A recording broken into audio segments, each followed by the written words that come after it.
Hey, my name's Ben. I'm a junior here at Ozark. I'm currently studying preaching and church planting. I remember growing up, I didn't really know what I wanted to be when I grew up.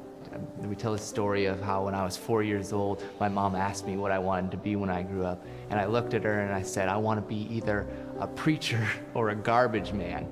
And my mom was confused, like she didn't really see the connection between those two vocations. So she asked me, like, why a preacher, why a garbage man? And I looked at her as a blonde-haired, doe-eyed 4-year-old and I said, well, because they only work one day a week. And you know, essentially tell that story, honestly, I had no idea what I wanted to be when I grew up.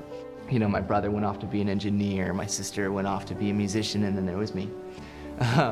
And I like telling stories and talking to people. And so when I was 16, I decided that whatever I was going to do, I was going to do it for Jesus. And so I prayed a prayer. I prayed, God, I'm not much. I like telling stories and talking to people. You use your imagination on me.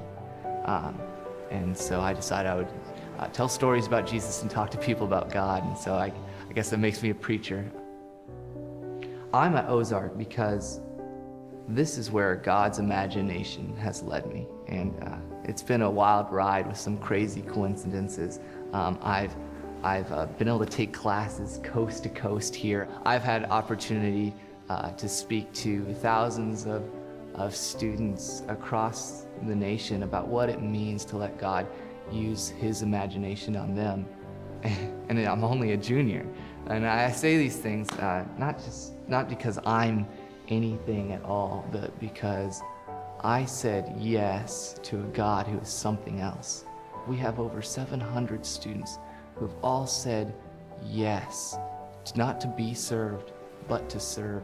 We have over 700 students who have all said yes to God's imagination.